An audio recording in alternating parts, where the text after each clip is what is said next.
not played Echo twice. Yeah. So we're going to go ahead and see the lineup, but it's going to be Vici this time. Yeah, so they are going to be across from Vici. Loong, Dandy, Easyhoon, Endless, and caveMan. No real changes to be made here just yet, as Xuan still sitting there on the bench. He could potentially come in for Endless at some point, but this is a team that has looked strong, especially from that jungle and mid position. Yeah, and this is the thing, the rotating positions, not only in Vici, but also in IMA. I suspect that we'll see Endless and Xuan get rotated just because that's been the trend for Vici Gaming, even between games that they win. Vici are on the upswing right now. They did just take down LGD. I mean, take your victories where you can get them. And if we're talking about the fact that IMA, they can kind of pick where they beat you just because they have a really strong map across. You know, they can beat you through jinjiao, they can beat you through the top lane. Their mid laner is performing great, Athena or Braum. Vici really only beats you in two positions. They have a good, strong side of the map, Loong, Dandy, Easyhoon, but they're so dependent on Dandy and Easyhoon going off. It's never going to be an instance where Endless, Xuan, caveMan, any one of those guys is going to be carrying. It's that jungle and mid duo. Yeah, and look, that is a large reason as to why they were able to take down LGD, a team that were looking a lot better this week than they were in previous weeks, but you just couldn't keep Easyhoon down. That guy was playing like an absolute beast from the mid lane. We'll be looking to see him do that one more time here against possibly Braum or Athena, depending on who's going to be playing here in the mid lane for IMA. And you mentioned rotating rosters. We're about to have a look at IMA right now. This is a team that's more than happy to switch things around in that jungle and mid position. Okay. At the moment, it's going to be Mitty and Athena with amazingJ, jinjiao, Road sitting there on the sides. So a lot of people are kind of used to six-man rosters right now, SKT probably being the most famous teams to make that work out, rotating between Easyhoon and Faker and really changing the dynamic of that roster and that team.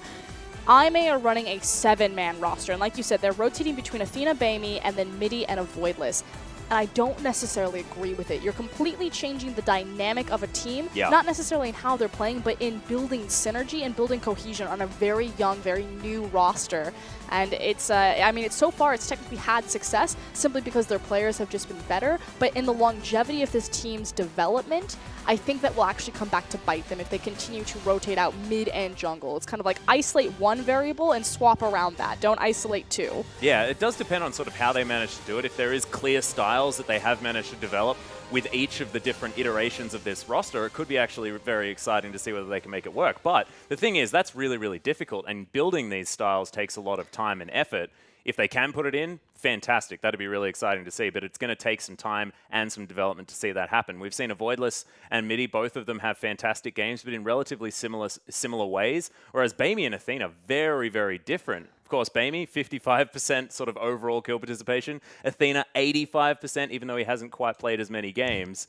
It's just a little bit ridiculous looking at these two mid laners. One sort of goes off on his own, kills everyone, and Athena, really, really good at being that role player, sits at the back and develops the most gigantic KDA in that mid lane position at the moment. And of course, that's kind of the asterisk to this, is the fact that Athena hasn't played as many games as Braum. So it's a bit easier to look as good as he have, although he'll get his chance this time around starting for Vici. Again, it goes back to this idea, though, that IMA, I think they're continuing to be successful, not necessarily because they're rotating their roster and we do see huge swings in terms of how they're playing the game, but more so that their individual players are just strong across the board. This is actually a very secure roster in pretty much every position. You juxtapose that across from Vici, you have very clear strengths in that mid and jungle position, but again, the bottom lane for Vici has been a big sore spot, and that's what I expect to see people attack in the draft phase. Yeah, especially when you're across from IMA, who have jinjiao and Road being phenomenal down there.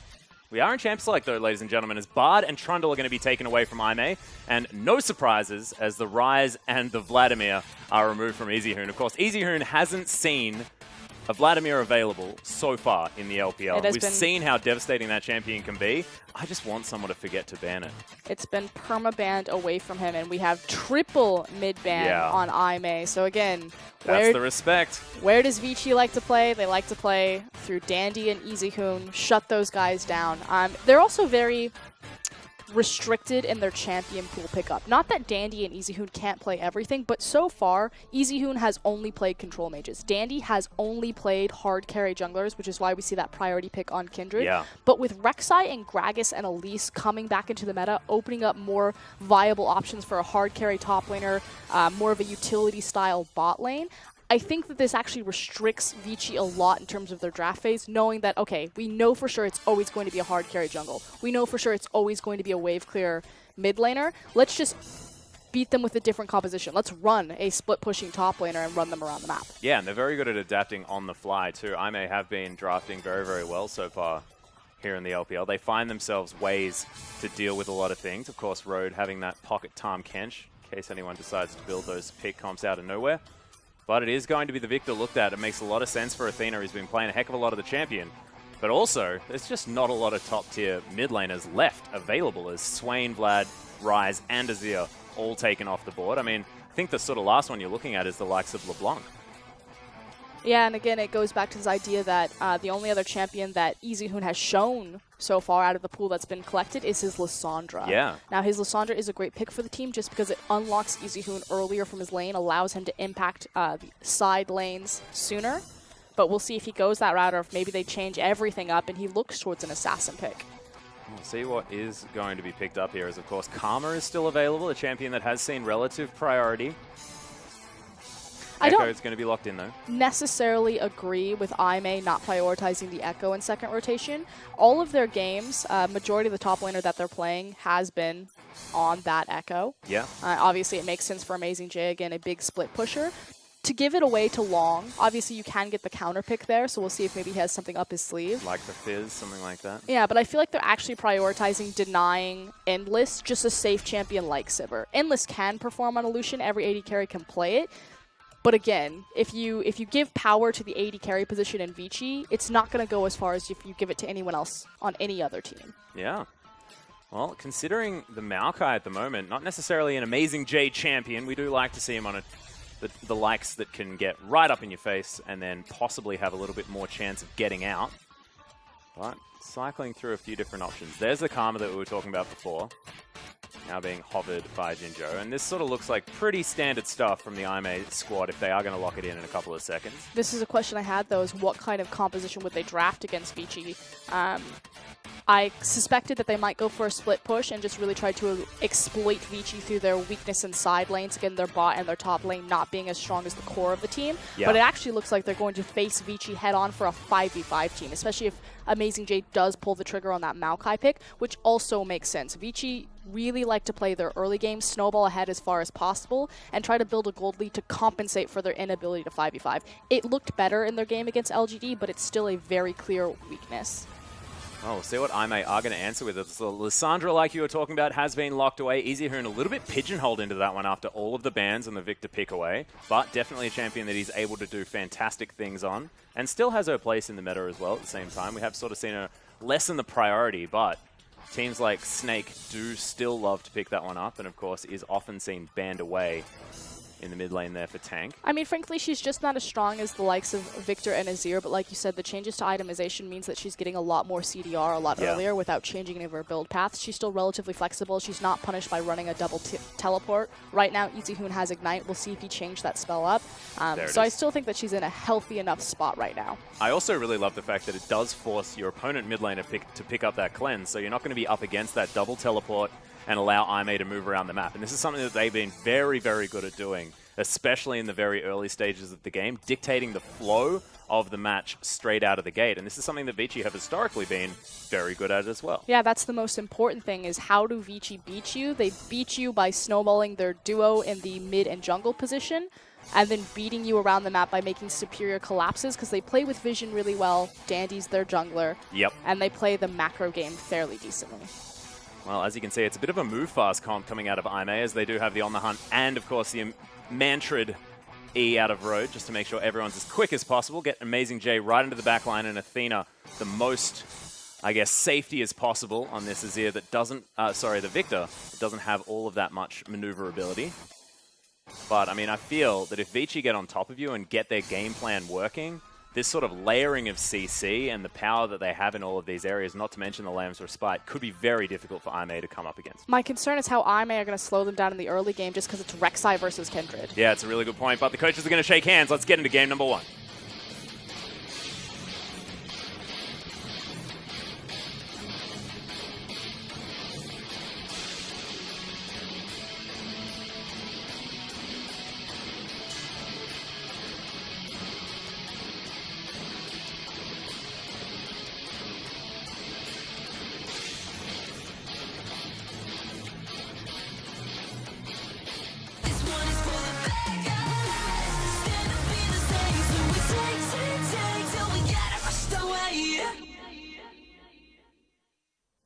Thank you very much, Dandy, and welcome, ladies and gentlemen, to Summoner's Rift for game number 1 between Vici and Aimee.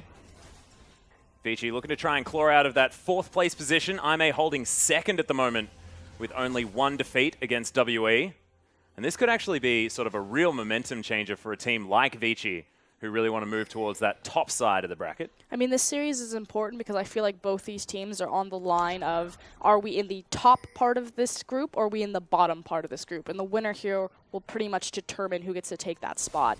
Something that I do want to touch on is we do see a level 1 invade from caveMan, just kind of a brute forcing his way in with Braum strength, is Mitty's options for gank paths. So if you look at the 2v2 mid-jungle, jungle top, Rek'Sai Maokai versus Echo Kindred, or Lissandra Kindred versus Viktor Rek'Sai. Yeah. I'm going to give that to Vici.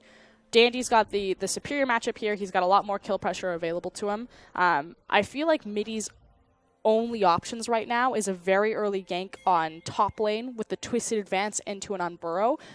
And more importantly, just for him to keep track on Dandy and make sure that he can't get these 2v2s, that he can't start snowballing his lanes. So just track him with the Rek'Sai. But as I say that, we actually have an initiated lane swap.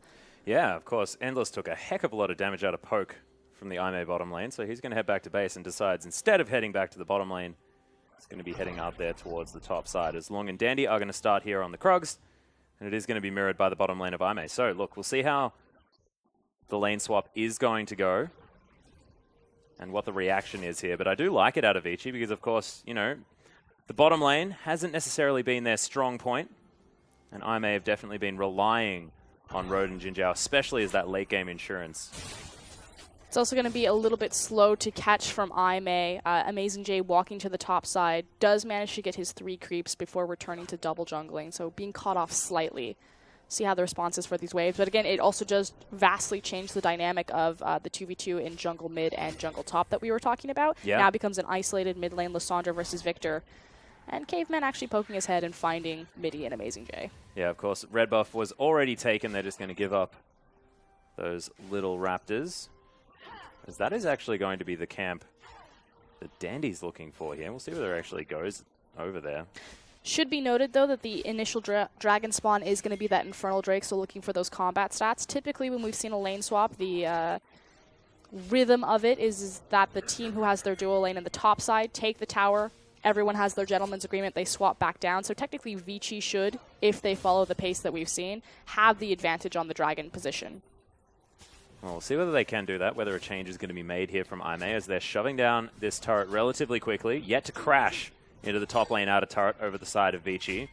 So if Aimee manage to get a better start here, they might be able to deny a potential dragon take, but could potentially be difficult. It's really just the threat of, because it's so early in the game and you're such a low level, if the enemy jungler and mid laner are in a advantageous position, it's very easy to stop it. Yep. Which is why initially the team who starts out on top and then swaps back, you have more levels, more experience. It gets a little bit safer over time. But like you said, if everything's poised well, if they see where Dandy is, maybe could pull the trigger on it.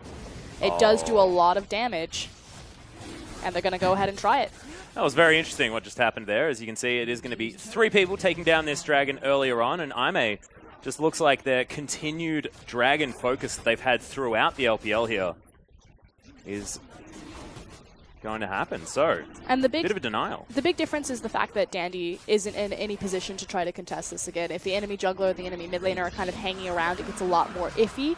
Yep. But with Kindred was on the top side of the map, reset her position, was in base, it's going to be a free dragon. So I like the adaptation from Aimee, not to give that one away, to see the priority in the Infernal Drake. If it was a Cloud Drake, I assume that they probably just swapped back, again, that gentleman's agreement, opening up the side lanes. Yeah, and there's also the fact that they didn't waste any time doing it either. I mean, that top lane outer turret went down the same time as the dragon, so as far as tempo is concerned, they're still on exactly the same page as Vici, but they're just a dragon in the lead, and it's that Infernal Drake. This is good news for Aimee. It also means that we'll have 5 dragon spawns if they're continuously taken as early as when they spawn for this game, which means the potential of having all 3 Infernal Drakes stack is about 37 to 40% now. So as we move forward in this game, I mean, what has to happen for Vici in order to secure a victory for this particular comp? Well, right now they've kind of... it's this idea that you get Easyhoon to the late game. Yep. The 55-minute game-changing team fights, obviously very well known for his ability to do that. And so for Vici, I think that they're just going to try to stay away from Aimee. The scary thing is as these towers fall down, as the map opens up, that does empower picks like Karma, like Sivir to just continuously run you down. It also means that flanking teleports are far easier to pull off. Vici are a bit more diligent than other LPL teams with their side vision control. Yeah. So it'll be a little bit harder against them, but just have to see how it goes. As you can see, mitty actually went back and got a very early Sightstone.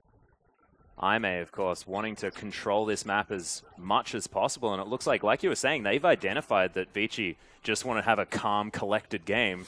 Acceleration might be the view on the other side of the rift. I just feel like in the end, this is where Aimee want to play their composition earlier, though, on a very open map, where they can make the most out of their early skirmish, early 5v5 power with that Maokai. Again, he's a low econ top laner. He doesn't need as much gold as Echo to really get up and online. And I feel like Vici, in their draft phase, they prioritied the Echo and second rotation to take it away from amazingJ, but it's not necessarily Long's style of champion. He's more so that role player, that tank player, and that they're putting their Echo down by looking into this lane swap, and it may come back to bite them if Aimee can execute on an early team fight. Well, I am actually forcing Vici to react to them right now. You can see the backs coming in from the Vici members on the bottom side of the map as Loong is desperately trying to take down this outer turret, but already the wave crashing into this inner turret. They will get some damage down onto it, but if anything, they're still just going to deny any potential freezes to come in for Vici. This also does mean that they'll get the chip damage and can contest and threaten on the mid lane possibly. So respect coming out of Easyhoon and Dandy actually shadowing over top of him. The reason why he's standing in that brush is to make sure that Easyhoon doesn't get dove. Yeah, and you can see as well, Aimee just utilizing that Mantra E, get themselves to safety, utilizing Road's added movement speed augmentation. They're going to be more than fine. In the end, though, good news for Loong on this Vici lineup is he's actually going to get about a wave and a half more creeps over Maokai. Maokai doesn't have an area to farm right now, whereas Echo has a small CS lead that's actually going to continue to grow because he has a wave pushing into him. He's actually choosing to head back as well, so just understanding that he's a little bit far up, knows that that wave is going to be shoving through, doesn't want to throw it back into Aimee and allow jinjiao to control it. It's an interesting maneuver, but you can see it is actually Endless that's going to be the benefactor of that bottom lane wave of creeps. They could have given it to Echo. He could have been a full wave ahead of Maokai. You could have been something. Instead, they give it to their AD carry. Who is... I'm shocked because where does Vici not carry from? Yeah, that's the bottom lane. But it's also a little bit the top lane as well. I mean, we're talking about this. We're like Dandy Easyhoon. That's their show. I'm surprised that Easyhoon didn't just, like, you know, glacially path his way down there. That entire wave could have been for Echo. And I just don't necessarily agree. Like, obviously, Lucian's a great champion, but again, Endless has never been the hard carry for this Vici squad. Loong is much more consistent and stable a player for Vici. I would have prioritized for him, but we'll see if maybe Endless steps up. All right, now actually losing out on a trade there is Loong going aggressive onto amazingJ. Does avoid the parallel convergence, but if you're talking about chase potential, Echo has it in spades. He's also got Swifties. He most certainly does. There's a twisted advance as the flash comes in, and Loong is just going to push him all the way out. amazingJ just not used to having the upper hand in a duel. So just choosing not to take the free farm on the Echo, understanding that the lane assignment against the Maokai, you're still winning at this point in the game. With the itemization into the Swifties, it means that the chase potential and the safety for Echo to be on this extended of a lane is okay. So we see Loong flex his ability there. Well, you can see amazingJ not going to lose out on it too much. Has his couple of ruby crystals, now some Swifties of his own, so he will stand a little bit more of a chance getting away. But probably not against the passive of an Echo, which is pretty ludicrous as far as getting you speeded up. But these are the standard lanes that I expected Vici to take from the beginning. Again, I think it's a little bit questionable to go into a lane swap. It wasn't as executed as cleanly as I would have liked, simply because Aimee did get the dragon advantage and some chip damage on an inner turret. Yep. But if they're in standard lanes, their composition, especially with that Kindred, makes them a lot stronger.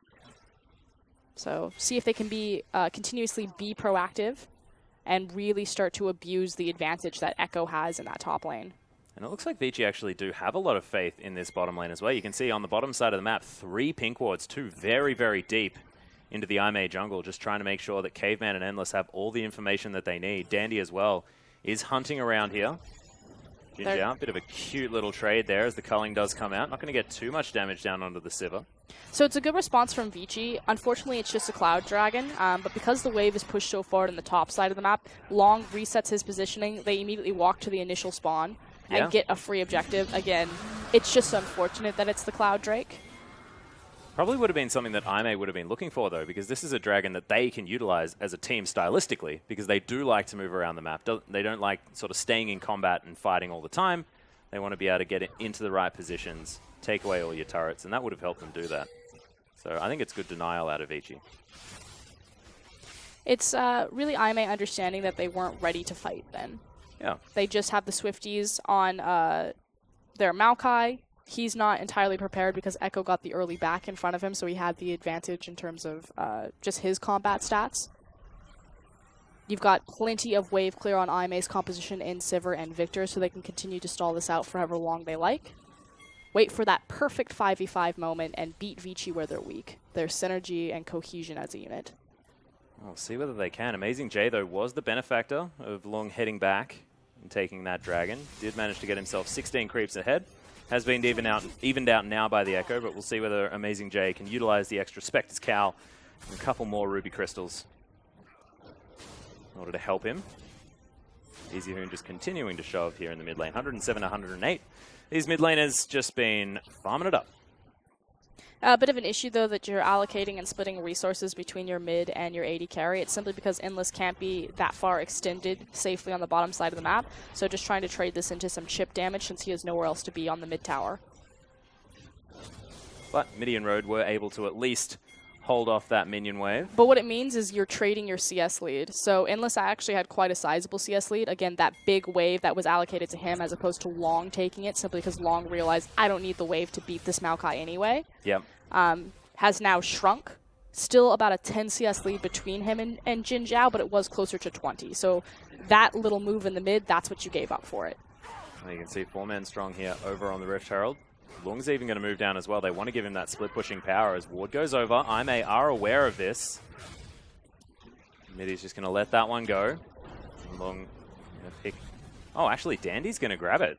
So, of course, this is where they have their power. It makes a whole lot of sense. Yeah, this is actually quite standard in the LPL as well. I believe only Vici Gaming have been one of the few teams that actually prioritizes giving the Glimpse of the Void buff to their top laner, as opposed to the jungler. Obviously, jungler can still get use out of it. Oh, of course. And especially when you're something like a Kindred that does like a bit of a one-on-one tussle every now and again.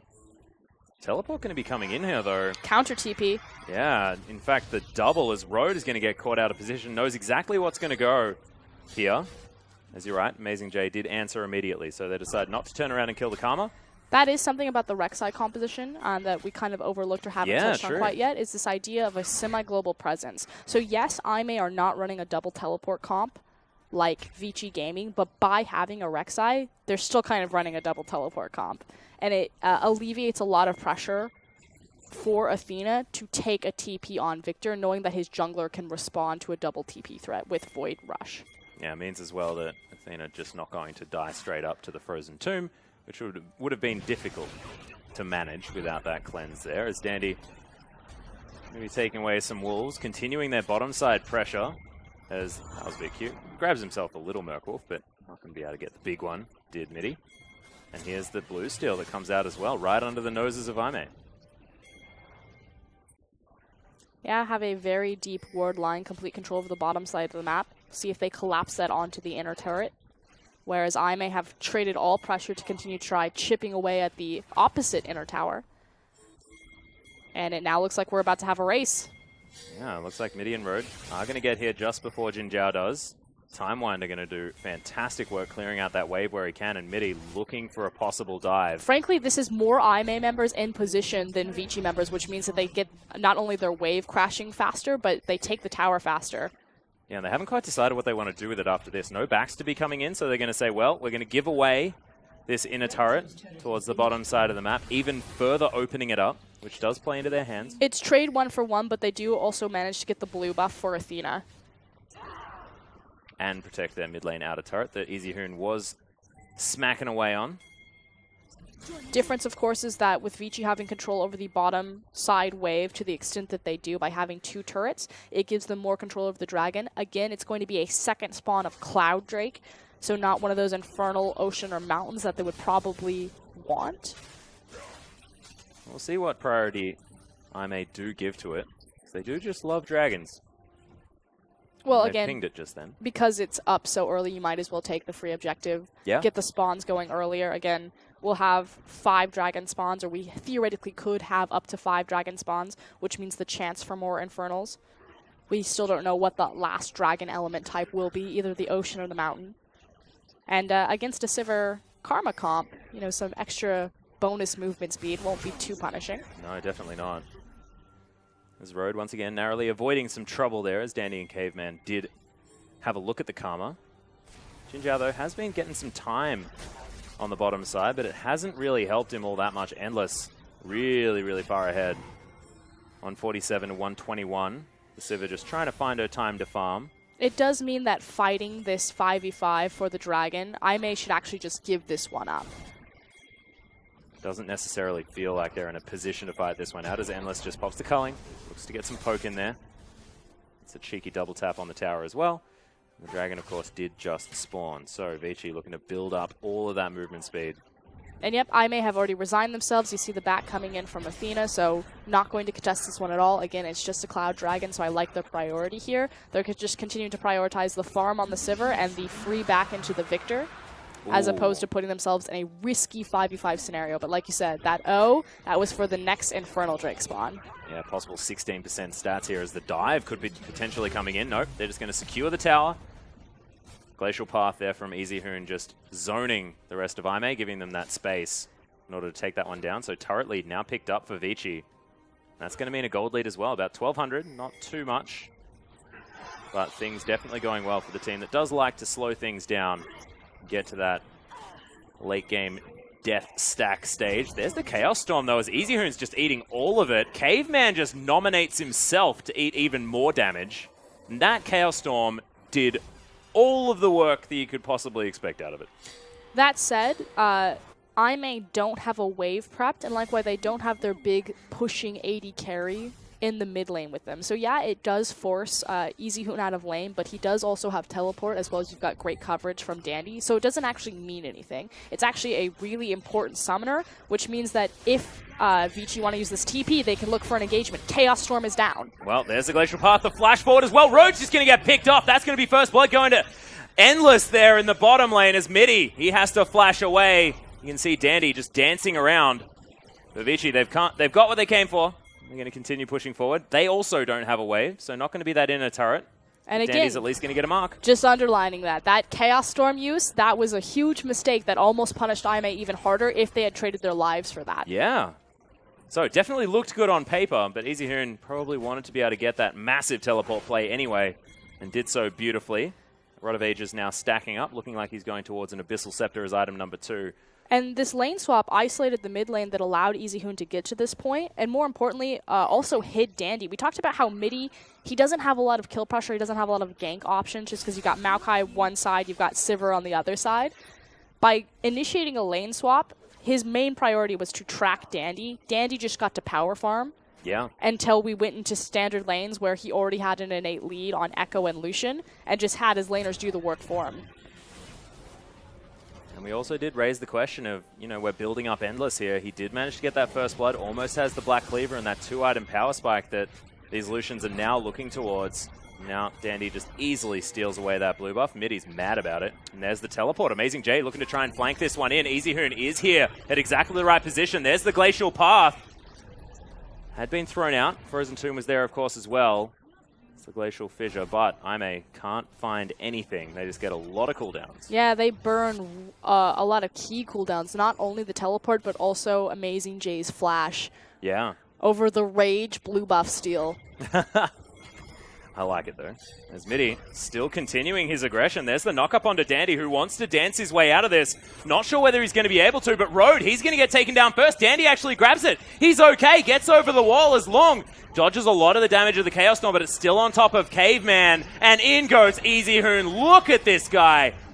he's just going to die. But Dandy was able to pick one up. Lamb's Respite is there now as they're fighting on top of it. Mitty will get the heal as he's trying to get some more work done. Dandy not going to get pierced by the boomerang again, and that team fight was beautiful out of Vici, and Endless picks up a cheeky double at the end. I may try to go aggressive, thinking that enough cooldowns have been burned from Vici that they have a window of opportunity to fight, but Vici didn't need Lissandra there to turn that. Echo and Kindred were still too strong, and a superior collapse time from Endless.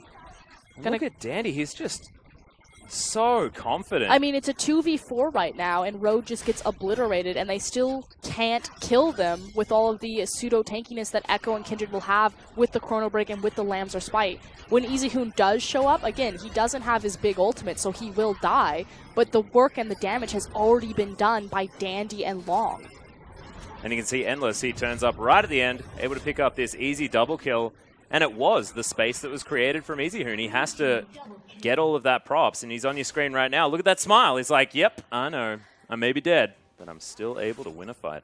I don't think I've actually ever seen Easyhoon smile. I know, you looked incredibly shocked there. I was shocked. Normally it's just the calm, collected Easyhoon face. Yeah.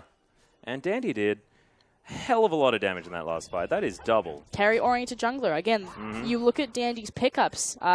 This team recognizes exactly what their win conditions are. He has not touched a Rek'Sai. He has not touched Gragas. He has not touched Elise. And Dandy was known for his Rek'Sai. He's the big control jungler if you think back to his Korean days. No, on Vici, he is all hard carry all the time. It's either Graves, Kindred, or Nidalee. That's it. He needs to be the one killing people, and he's definitely doing just that.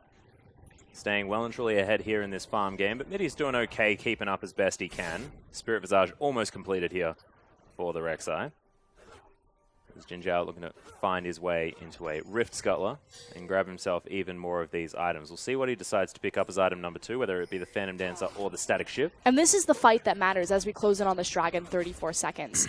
We already have one Infernal Drake for IMA. They did a great job securing that in the initial lane swap, and they, in fact, they actually beat Vici around the lane swap quite a bit. Yeah.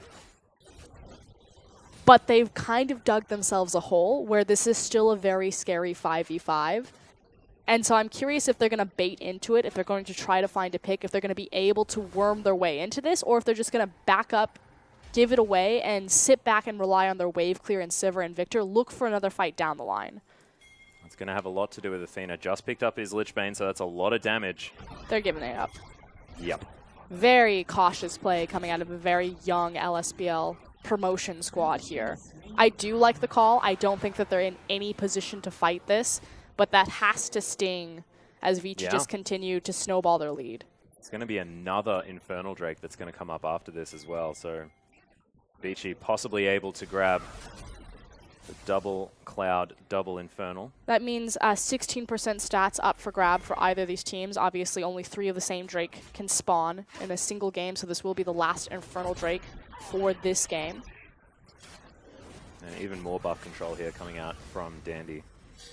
So, look, giving him the Kindred, sort of the pick of the litter as far as junglers are concerned, is a very dangerous prospect. IMA, with their ban focus against Easyhoon, might actually be coming back to bite them, because despite the fact that Athena does have a huge lead as far as farm is concerned, not that far ahead otherwise, but this is a very cheeky Baron. No knowledge available here from Mitty, as the teleport's going to immediately come in from amazingJ. Cancelled there. But he's still able to move around if he wants to. Glacial Path now on cooldown, and this Baron still hasn't reset. Road looking to find his way in. Athena, lots of movement speed, and Vici, not quite with the longevity that they're looking for, are going to head back to base. And this is one of the reasons that Rek'Sai also came back into the meta. Yes, the Cinderhulk changes put her in a really good position in terms of her jungle clear time and then offering her so much tankiness that someone like Kindred and Nidalee won't have. Although, hold on, counter teleport. Here comes Loong. Yeah, Loong looking for it right now. Parallel convergence right in the middle of the lane as Road forced to flash, but no stuns are going to come out. Endless able to pick up the first kill. This was a very nice gravity field from Athena in order to stop the rest of Vici. But still, that's the pick, and that's a lot of utility now missing. And Vici going to continue taking things from it. Dandy, swear, he's just had half of the buffs on the enemy side of the Rift. What it does mean, though, and kind of a breath of relief for IMA, is simply because it was only the support lane, it's just going to translate into losing their blue buff. Vici have to respond to these side waves, which is what we see Easyhoon doing right now. Yeah. So they did manage to hold off the Baron threat. Again, a very risky play. Rek'Sai, with the changes to trinkets and the nerfs to vision overall, she does get a little bit passively stronger in terms of how her tremor sense is going to work, especially when you approach a dark Baron pit like that. So still a lot of control and a lot of options left for IMA to stall this game out. And that's what they're looking for right now.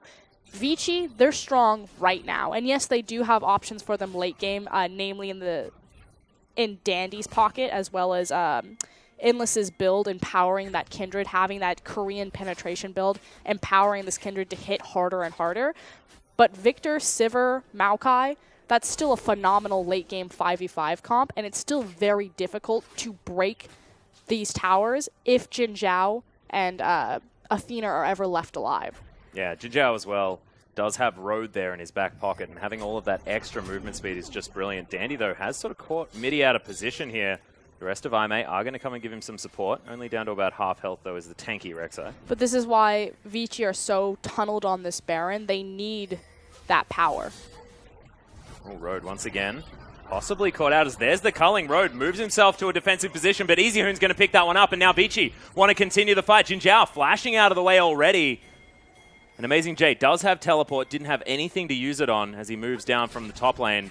And Dandy once again getting aggressive. They haven't started off any Barons, but it's just Road once again getting picked. Yeah, not Road's game so far. We actually praised the young support player quite a bit. He trained very heavily with Deft when EDG first brought the Korean AD carryover. And we're going to start this Baron call up again. Easyhoon zoning. Yeah, amazingJ looking to find his way in there as well. Sapling goes down. We'll see whether they can actually get anything done. Some low health buzz on Vici as Jinjiao over the side of the wall, but Easyhoon, so much damage with the ultimate and making sure that everyone's out of the way. He may fall for this, but there's the Zhonya's. amazingJ as well. He's going to die to Dandy, who just throws down the ultimate, keeps Easyhoon alive. Vici, they're looking like a very different team-fighting team right now as Athena's trying to help out. Loong just takes down Jinjiao, though. And Vici, where has this team fighting been as mitty just takes down Dandy in the back end? It looked better against the likes of LGD, so like we said, Vici are definitely on the rise. Easyhoon utilizing his home guard to try to pick up a few more kills. Not going to find it. Again, the importance of the Baron, though, is trying to siege into the composition of Viktor and Sivir. This is why Vici were so tunneled on it. We know we're stronger right now because our builds are online and we're ready to go. Lissandra mid-game power spike, Lucian mid-game power spike. Our Kindred is so far ahead. But more importantly, we need to secure this buff because otherwise we don't have a lot of options for sieging into Viktor Sivir wave clear. Well, right now, we'll see what they can actually make of it. Of course, Endless did fall down very, very low while he was trying to harass Athena there in the mid lane, so he had to head back to base. Now has his rapid fire cannon completed. I wonder what that Null Magic Mantle's heading towards. Could be all manner of things. Curial Scimitar or the Hex Drinker into Mora Malmorty is probably what spring to mind. Just need to start executing on their siege now, which parallel convergence for zone, glacial path for zone, double tap for burning through towers. Yeah. They've got options. Baron buff for minion longevity. Yep. They are fully online and ready to end this game within the next 5 to 7 minutes. Well and truly equipped. We'll see whether they can actually do it, though. Of course, Vici known as the team of 1,000 cuts for a long time. It also means that pressure is on for amazingJ to make a play. It's now IMA picking where that final stand will be. Wow. Obviously, if you die, or you die 5-man on a tower, that could mean the difference between giving up 2 towers versus losing the game. Same time, you don't want to necessarily let yourself be backed into a corner.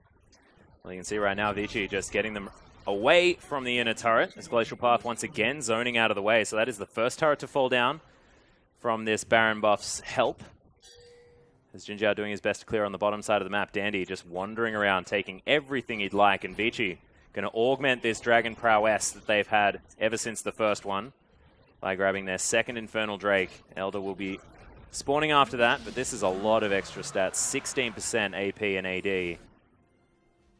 And they're looking to really get a stranglehold on this game. 9-2 is the scoreline. Yep, 2 Clouds, 2 Infernals, augmented by Elder Drake. That's 1.5 for either of them. And it helps Vici. It pretty much compensates for all of Vici's weaknesses as empowers their strengths. So they're a macro-based team. Yep. Cloud's going to help them rotate around the map, get to those towers and those positions that they want to be. They have a lackluster 5v5. That's totally fine. Here's some extra battle stats. Can't screw this one up. Damn right. There's also the fact that it's actually really easy to work out how much extra stats you get. when you've got 2 of each dragon as well, because it's actually just as if you had 3 after picking up that Elder Drake. So it will be like triple Infernal, triple Cloud, and of course that extra burn on auto attack. That'll be a very, very scary prospect. As amazingJ looking to try and close in on Endless. Pops the Ghost Blade though, he's very, very fast. And he's more than safe. And Aimee just looking like there's some desperation in their movements this time. Yeah, again, they're getting themselves backed into a corner, so Aimee, they're just looking for when is the perfect engagement, because we have to get the perfect engagement, otherwise this gold discrepancy and the dragon discrepancy will speak for itself and just mowing us over. But one thing that is good is the fact that Vici weren't able to break open the base with that Baron buff. No times were they able to actually get in there and get any picks. So Aimee will be happy with that. And they'll just continue to try and farm things out, try and find things on the map where they can. Jinjiao could be building towards his Last Whisper upgrade, or could be going for that Infinity Edge if he wants to just get as much upfront power as possible. You can see I like the Static Shiv pickup a lot, because he can just insta-clear waves. Unfortunately, he's pretty screwed in terms that he needs both of those items before he really starts becoming effective, simply because Vici are so far ahead of the clock. They've got a lot of armor up and online already. Easyhoon with his Hourglass. Of course, if you look at the top laner, having the Sunfire as well as Iceborne Gauntlet. He's not doing a ton of damage. No. So, Aimee, again, they have the tools to stall out, and that's where they're looking to be right now. Well, we'll see whether they can do it. It's going to have to be a long road, though, for this Aimee squad. And with really, they want to win this series as well a lot, because they need to turn around the momentum after their loss to WE. And the question was, for context, you know, where do Aimee actually slot into the scheme of the LPL? They've looked very impressive. Team WE, I think, are regarded as either the 3rd or the 2nd best team in the LPL, not just their group, but across the entirety of the teams. So no one really expected Aimee to beat them there. However, they did take game number 1, which was pretty impressive. What's important about this game, though, is this idea that whoever wins here kind of gets to say, okay, this is the cutoff point. Whoever wins, they're actually in the top of the LPL. Whoever loses, they're in the bottom of the LPL, or at least in their group. Well, we're looking for a catch here as well, as Vici have found amazingJ. The rest of IM have moved around, though. Frozen Tomb onto the tank isn't exactly the priority target, as Aimee have saved him. 2 teleports used here from Vici, and they couldn't find anything from it. Yeah, committing a lot. That is just the flash out of amazingJ. Which means that there's now a window where breath of fresh air for Aimee. They don't have to worry about being ripped around the map. They still have their TP available, as well as that Void Rush from Rek'Sai. The Baron, however, will be spawning in 48 seconds, so priority is making sure that they can get defensive vision around that objective. They want Vici to make a mistake on that, and for Baron to be their 6th member. Well, right now, they are able to clear out a lot of the wards that are in their own jungle. And there's a lot of respite here, of course. 28 seconds on the Baron. There is far longer time on those teleports that Vici did commit to on the bottom side of the map. It just makes it harder for Vici to get a free Baron because they can't play cross-map pressure with the TP advantage.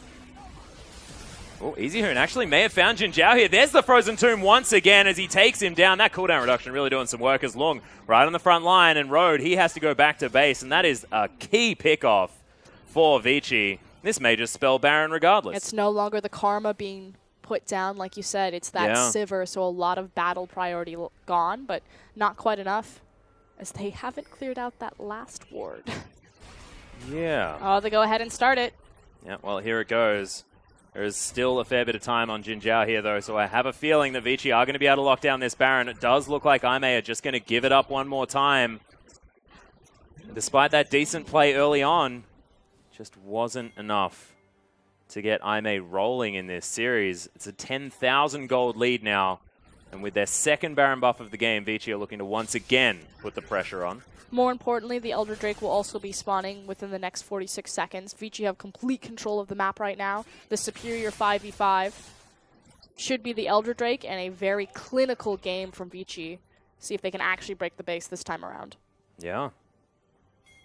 amazingJ has managed to build up a Frozen Heart. He has 3 items now on this Maokai, but hasn't really been too much of a factor as Endless getting some taps onto mitty. No inner turret is here as caveMan chucks down some vision. They actually blundered the blue buff handoff. Unfortunate. Mitty and Athena were trying to burn it as quickly as possible on spawn since Vici were moving over to contest it, and Rek'Sai got the blue buff. That's pretty massive. Again, at this point in the game, the blue buff will be giving 15% AP. Yeah. And more importantly, having that region in the CDR that you're able to clear creeps as effectively as possible. Oh my goodness, Loong has 6 items. Admittedly, one of them is a Majara Soul Stealer with not a lot of stacks, but I'm still going to be able to make it work as the Elder Drake getting taken down very, very quickly and extraordinarily easily here by Vici. So basically 3 Clouds, 3 Infernals, and a heck of a lot of Burny damage on their auto attacks. And this Vici squad with Baron, with Elder Drake are looking to try and break open this base now once and for all. Vici were just very clinical. Not the cleanest early game, although they got what they wanted out of it, but I think their draft phase was incredibly powerful. And what's important is that Vici are recognizing why and where they are strong, empowering Easyhoon and Dandy to make the plays to put the team on their back, and for Endless and Long to step up and be relevant. Damn right. And look, they are now just going to move out of that bottom side. The inhibitor, of course, went down extraordinarily fast. Not a whole lot that IMA could do about it, as once again, another inhibitor turret to fall, a second inhibitor to go. And Vici just look unstoppable as they move towards the Nexus turrets. Very tanky members. Easyhoon just waiting for his time to go in. There's the twisted advance. amazingJ wants to try and make something of this. Chaos Storm goes down. Dandy in trouble. Has to use the Lamb's Respite very early, but you can see it's all about Vici as caveMan launches himself forward. Mitty slowed down and knocked up into the air as jinjiao's going to fall. The Nexus is bare, and it's going to be taken down as Vici Gaming take down IMA. The IMA hype train ends here as Vici hit pretty strong in game number 1. We'll see if they can retain consistency throughout the rest of the series, but Dandy looking phenomenal, and I expect to see Kindred taken off the board. The old ban out Easyhoon didn't exactly work for them. Yeah, it's exactly right. And of course, they're not going to be on the blue side next time around, so I have a feeling that Kindred isn't going to be the pickup that Dandy's going to get. But we've seen, I mean, he just plays sort of any carry-style jungler at all. Things look fine for Vici. And again, it's this idea that Vici require him to play a carry-oriented jungler. And yes, it helps.